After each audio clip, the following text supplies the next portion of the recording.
soon as Nordberg is better, he's welcome back at Police Squad. But I wouldn't wait until the last minute to fill out those organ donor cards. His girlfriend asked him to look her up. Nice beaver. Thank you. I just had it stuffed. Let me help you with that. And his city is in the hands of a master criminal with a sinister plan. I must kill the queen.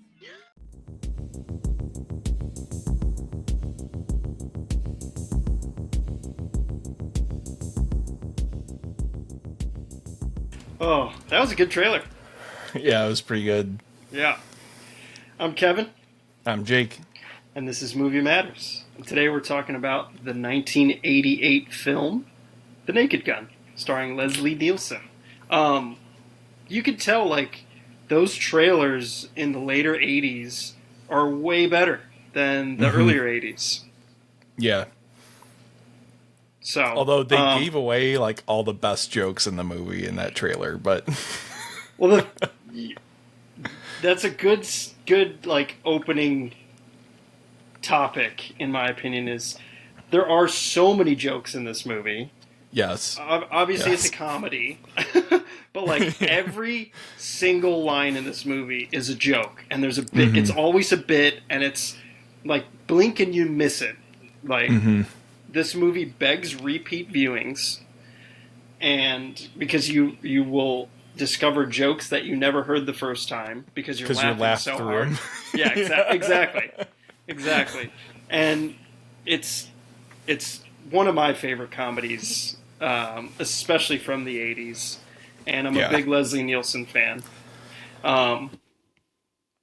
That trailer was narrated by the usual guy who narrates all the 80s trailers, basically. Remind me, did I show you this movie initially? I knew they existed because we had it on Laserdisc as a kid. Or actually, we had, I think, 2.5. Okay. On Laserdisc. But I never watched it. And I think we were hanging out one time and going through your, like, massive collection, and I saw it and I was like, we have this, but, like, I've never watched it. And you were like, oh my God, we have to watch this right now. Yeah. Yeah. I don't know how I ever discovered it. I discovered it a long time ago, I feel like. And it's just so classic. So, I love Leslie Nielsen. He is so funny, and I love all the Naked Gun movies, and, like, even Wrongfully Accused, which is a later movie that he came out with that was very parody-like. That one's really good. And it kind of spoofs The Fugitive, which is really good. And, you know, I know him from Airplane, of course. I never watched the show, though, the Police Squad show. They were streaming it, I think, on HBO at one point. Because me and my wife watched it. It's unbelievable. It's, like, exactly the same as the movie. Oh, nice. It's just nonstop gags and bits. It's pretty funny. You should try and find it because it's worth watching. All of it? Yeah, there's only, like, 2 seasons, and they're pretty short. Yeah. But it was really funny. Yeah, I was looking on online today, and the Blu-ray collection of the show is like $20. I might just buy it because I've never seen it and I want to. Yeah, it's hilarious. But yeah, this movie was made for $12 million. It made $78 million worldwide for gross. Obviously, it spawned 2 other sequels, so it was a successful series for sure. I love the other ones too. The second and third one, I think they're both hilarious as well. Yeah. So I really have a soft spot for Leslie Nielsen. I was kind of saying it earlier, just because when I was young, I used to watch The Three Stooges all the time. So I was super into comedy, specifically slapstick comedy and physical humor. I love all that stuff and gags and all that. And Leslie Nielsen hosted a Three Stooges marathon all the time, and he was he was part of the NYUK, the New York University of Knuckleheads, and it was always lectures and shorts on the Three Stooges, and it was awesome. Okay. I used to get up every morning. You know, I'm the youngest in my family, and I used to get up really early with my brother and sister, and I would go downstairs, and while they were getting ready for school and stuff, and I wasn't in school, I would go down and turn on the TV, and I'd watch Three Stooges, and Leslie Nielsen would be hosting that marathon, and I will never forget that. And there's an awesome reference to it, well, to Three Stooges in the beginning, where he's like infiltrating that like crime syndicate. Yeah. So definitely a soft spot. Fingers in the eyes and the oh my god, it's so good. Yeah, and what's crazy is Nielsen before this movie was Airplane, which is kind of his claim to fame for comedy, he was known as like a dramatic actor prior to that, which is awesome. That's really funny. I didn't know that. Yeah, like because he was in the Poseidon Adventure and a couple other movies and stuff. It's kind of a shame that we can't do Airplane because it's not an 80s movie. No, it is an 80s movie. No, I thought it was like 79. I'm pretty sure it's literally 80. Really? Okay. I'm going to be really excited if it is an 80s movie. It's 1980. Okay. Yes. Good. Yeah. Okay. Because it's such a good movie. I haven't watched it in a while. It's the same in the same vein as The Naked Gun, where it's just nonstop gags and we should just talk about this is an example of they just don't make movies like this anymore. Oh, 100%. Or it's just nonstop sight gags, puns, slapstick comedy. It's almost like surrealist in a lot of ways, because it's like very normative a lot of the time, but then something like wild happens and like no one acknowledges that it's like really happening, and then it just like things just like spiral out of control, and then everything's back to normal like in the next scene, like like literally like the opening with O.J. where he's trying to infiltrate this like card game, and it seems pretty serious, and then they're just like, they hear him and like they're waiting for him, and then all of a sudden he gets shot and runs into every obstacle known to man, falls into a cake, burns his hand on the stove, so good. It's so good. The elephant in the room is that O.J. is a starring character in it, and which makes it funnier. It honestly does. It really does. Which his part in the first one is not very big. No. He has maybe a couple lines, and it shows up basically just in the beginning and the end. Yeah. But I believe he's fairly involved in the second one. I don't remember if he's in the third one. I don't think he is. But in the second one, my favorite part is where he's like, it's parodying Untouchables, and he like saves the baby, and he's about to spike it. Yeah. It's probably my favorite part. Let's see, because the other two Naked Guns are in the 90s, so we'll eventually get to the 90s for sure. Because there's a lot of classic movies in the 90s that I definitely want to cover, but that'll be in the distant future for sure. Yeah. Yeah, I mean I was trying to think of the last movie that came out that was similar to the Naked Gun or like Airplane, that style of comedy. And I it was kind of bothering me because I couldn't think of anything, and I was kind of racking my brain like, why did they stop making these movies? But then it kind of hit me that basically Scary Movie is like the modern version of this. But I'd say not done as well overall. But yeah, I mean, like those, and I think probably the reason we haven't seen a movie like this in quite some time is because they just ran that genre into the ground in like 100%. the mid 2000s, where it was Yes. like every year there was like at least one movie in that vein coming out. So Yeah. Yeah, they had like epic movie. They had one that was like, you know, some Meet the Spartans or something like that. That was a parody. like sports parody movie. Yeah. Then like the like 7 scary movies or however many there are. Yeah. Like, Yeah, it's they definitely ran it into the ground. And again, yeah, like they don't, you know, the 80s is a prime example, and I've said this again, it's like they don't make them like they used to. And it's sad because one of my buddies just recently watched this, and he brought up a good point, is like this movie, because there's so many jokes and stuff, it's not great for our generation, which is horrible to say because our attention span is nowhere near, you know, what it should be, to be honest. yeah. And we miss a lot of jokes. You know, he was saying, he's like, oh, I'm on my, like, you know, people are on their phone when they're watching movies and stuff. And, you know, watching this movie in particular, it's like, if you're on your phone, you're going to miss a huge portion of the jokes. Oh, yeah. Yeah. I mean, like you said, like almost every line in the movie is a gag. Yeah. So, and like almost nearly every action that somebody takes is a gag. It's so good. So yeah, if you're not paying attention, you miss so many good parts. So yeah, it's definitely one to like put everything away and just like sit and watch it. 'Cause I mean, it's not even that long.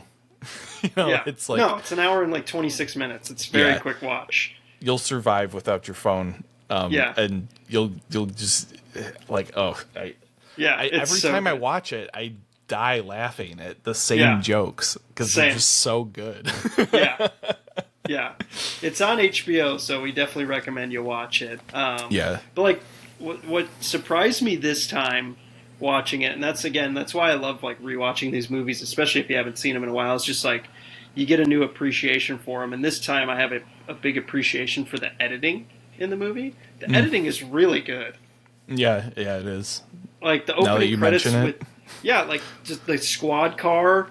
And like going, you know, in the beginning with the opening credits and how many obstacles it goes through, from like going on the sidewalk to like run people over, to the car wash, to the inside the house, to the girls' locker room, like to the like then it's a roller coaster, and like the editing is like surprisingly really good. It's like Yeah.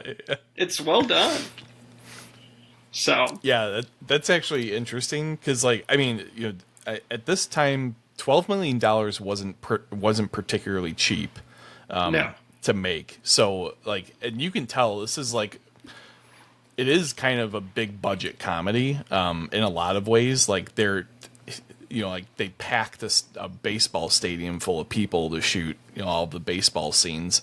yeah, You know, there's quite a bit of destruction and chaos that occurs throughout the movie. So like, you know, it's not like super hokey, like corny, low budget comedy, you know. no, yeah, definitely not. And they got the Queen, and she's probably not cheap.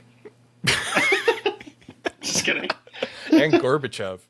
Yeah, and Reggie Jackson. Yeah, Reggie Jackson in his plays first himself. dramatic role. Yeah. So good. Oh, I don't know. What are some of your favorite scenes? I wrote down a handful, but I mean, it's Well, all so I know, good. like both of us absolutely die at the nice beaver joke. Yeah. because it's so good, so it's funny. so good. Yeah. The when he's sneaking into the guy's office, you know, trying to be silent and stealthy, and like he lights the paper on fire that he's like trying to read with his lighter, throws it in a trash can, gets stuck on his shoe, and then he like bumps into a shelf full of like priceless artifacts. He catches like 6 of them in a row, and then he just like knocks the whole shelf over and everything breaks and lights the whole room on fire. That's a great scene. Yeah. I also like when his car, the airbags go off and lights on fire, and he's like shooting at it. Like, Yeah. did anybody get a license plate? Yeah. So good. Yeah, there's just again, it's like blink and you miss it, but it's Like, you know, one of the things I really like is there are so many jokes in this that I forget like 90% Yeah, of them. exactly. That's what I was just gonna say. And then it's Yeah. like watching it the first time, like Yes. every time I go back, which is great because Exactly. there's just too much to remember. So Exactly. Yep. You're spot on, and that's exactly what I was going to say. And like you said it perfectly. The nice beaver is probably the one that's like the best joke to us. But I also like just there's so many classic ones. You know, the bed closing on Nordberg. This when his wife, he's just saying all these horrible things to his wife, and then like she like cries into Leslie Nielsen's character's like lapel, and there's just a giant thing of snot that just like trails. Yeah, and just, like Priscilla Presley is so great in this movie too. Like everyone's great, and the first time you see her and she trips on the stairs. Yeah, it's so so great. I love the shot of Leslie Nielsen just being like watching her. It's just priceless comedy. It's so good and so subtle, and it's just, man, it's just, especially like when this movie just parodies a lot of classic movies, but like even if you haven't seen those classic movies, it's still funny. Yeah. I think what's interesting to me about the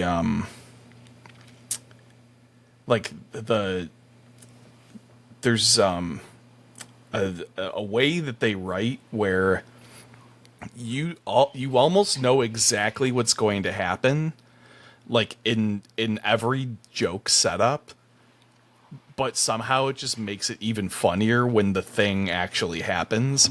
You know, like the perfect example is when they go in when Drebin meets the villain the first time, and he's showing him like random shit in his office, and he's like, "Oh, Yes. this Japanese pen from Hirohito, it's indestructible," and like Drebin's just like playing with it like this, and he's just gonna fling it somewhere, and he just like and he notes that it's impervious to everything except water, so he's gonna fling it into like water, and he flings it into the fish tank like right after he starts playing with it. Yeah. It just, the scenes just amp up and up and up with the comedy. It's like, how much can we get away with? And Right. it's, that scene just escalates more and more and more. Like the fish bites him in the fucking nose, and then like he kills the fish with the pen. And like, And it's just, the way they like ultimately pay off the jokes too are just like in those scenes in particular is just like so masterful. Like that scene ends with him, like this whole scene he's been causing all this chaos and the guy hasn't noticed yet. Then he goes to leave and shakes his hand with a soaking wet arm. It's like dumping water all over his desk. it's so good. It like totally ruins it. Yeah. Like it's just so well done. It's Agreed. it's fantastic. Yeah, so we kind of mentioned that it's a continuation of the Police Squad show, which is from the early 80s. David Zucker is the creator of that. You mentioned Airplane. It's the same people. David Zucker also did Airplane, and they wanted to come up with a title for this movie that wouldn't make it because Police Squad, and then there's Police Academy, which is also from the 80s, which we'll eventually do. And that'll be a good comparison between the two, this movie and that movie. They didn't want to do Police Squad because of Police Academy, so they, just were looking at a list of about 20 titles, and they found The Naked Gun because it promised so much more than it could possibly deliver, which is so great. And that's like literally why they chose it. They're like, oh, The Naked Gun. Like, that's so it's such a perfect title. It's super intriguing. And also has like nothing to do with like the tone of the movie or no anything, Yeah. Oh, It's so great. It's very nice and like elegant in the same way that Airplane exclamation point is a beautiful title as well. Yeah. I've never seen the sequel to that, and I'd like to watch that. Me either, actually. Maybe we should do a double feature and do both of them. Both of them. Yeah, that'd Yeah. be fun. Yeah, we probably could have done that for this one and done all three of them, which would have been nice. But that's cheating because they're in the 90s. Yeah, it is cheating. So, but another favorite scene of mine is the $20 interrogation scene. Oh, where yes. they're just passing the $20 bill back and forth. It just makes fun of pretty much every cop show and interrogation scene of like, oh, like I ain't gonna tell you shit. Oh, how about $20? All right, I'll tell you everything. It's just like it's literally just it's so stupid. But it's like it makes fun of those stupid movie tropes, like when Frank Drebin, Leslie Nielsen's character, pulls out a ring of credit cards to open the door. And it's just like, like he tries movie. like 3 of them. It's so good. Oh my god. Yeah, I mean the prop gags are like one of the best features of the movie. Yeah. We talked about the beaver. Yeah.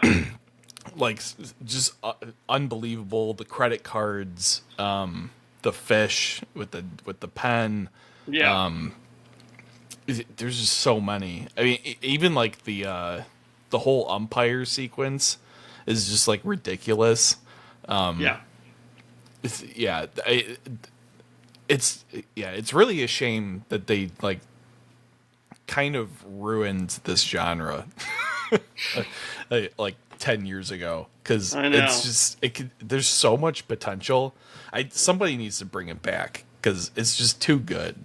It is, and just make it short and sweet, and don't make it a high budget. And Yeah, I think that's how you could fill seats. But there's so many subtle jokes in this. There's so much subtlety. Like when Ricardo Montalban, the villain, he's so good in this too. Like he is awesome. He just always plays a good villain. But when he's like holding Priscilla Presley hostage and he's like bringing her down the steps, and her body turns into a rag doll and it's just getting whipped around. That's so good. That's what I mean about that. Like, there's like that surrealist aspect where like weird shit happens in the movie, and like no one really pays attention or acknowledges that it's happening. Then things just go back to normal, and like it's like like if you're not paying attention, like you'll miss it. But it's like those are some of the funniest parts of the movie, just because those are the moments where things are unexpected. Yeah. And you get like the really good laughs because they're just so wild. Yeah. And then there's stupid humor in it for sure. I mean, it's going to have that, like, for example, when he's like, I practice safe sex, and they're in giant condoms making out. I mean, it's funny, but it's like, it's very stupid. Yeah. Did you watch this with Jenna, your wife? Yeah. Okay. She's seen it before, though. Okay. We watched it I can't even remember, a while ago. Okay. She doesn't think it's as funny as I do, but it's okay. Yeah, so I watched it with my girlfriend, and she was the same way. I don't think she was like, it was okay. Like, she didn't think it was as funny. I don't know. It also maybe helps because we've seen it a handful of times, and we know what to expect. It's interesting from probably a perspective of going into it blind and not really knowing the genre and stuff like that. So, I wonder, I really would like to get a lot of feedback. I don't know about your girlfriend. My wife is a phone fiend, so she's just on her phone through any movie we watch. So this movie sucks if you're not watching it. Yeah, like it's not good if you're not paying attention. Yeah, you definitely got to pay attention to it for sure. There's such good lines. I mean, we can go on forever about it. I definitely think people should watch this movie. It's a quick watch, and it's very entertaining. And I highly recommend the sequels as well, because there's that one line we love about basketball that we won't spoil. That's in the other ones, and yeah, I highly recommend it, and I wouldn't consider it dated. I would consider it a definitely an 80s movie, though. Yeah, it's not like it's not inaccessible because of its age. Yeah, all the jokes are still. That's the nice thing about it is that the jokes are pretty timeless. yeah, They're not tied to like. The beginning is kind of dated because all those guys that he beats up in that like villain meeting are all like 80s global like villains, like the Russians, the Iranians and stuff. But I mean, it's still pretty funny. yeah. And apparently that's a nod to James Bond. Like all those villains, it's supposed to be like Spectre, like the organization Spectre, which is cool. But yeah, I don't think like even with it being a comedy, I don't think the jokes are dated or like inappropriate now in this day and age or anything like that. Yeah. There's nothing where I'm like, I was shocked that they said something that's deemed very inappropriate or cancel culture style in this day and age. There's none of that, which is not great. like Blazing Saddles. Yes. Yes. So, yeah, I highly recommend it. Definitely comment and let us know if it's your first time watching or if it's repeat viewing. We'd love to hear your feedback on it. Yeah, and let us know other comedies you'd like us to kind of discuss, compare or contrast to with this, because there's quite a few in the 80s, I think, that fit this kind of this type of comedy, genre. Yeah. So it would be fun to kind of get some input and watch some of those and talk about how they're different or how they're similar. Yeah. All right, guys. Well, thanks for listening, and we'll see you, and you'll hear from us in another week. Yep. See ya.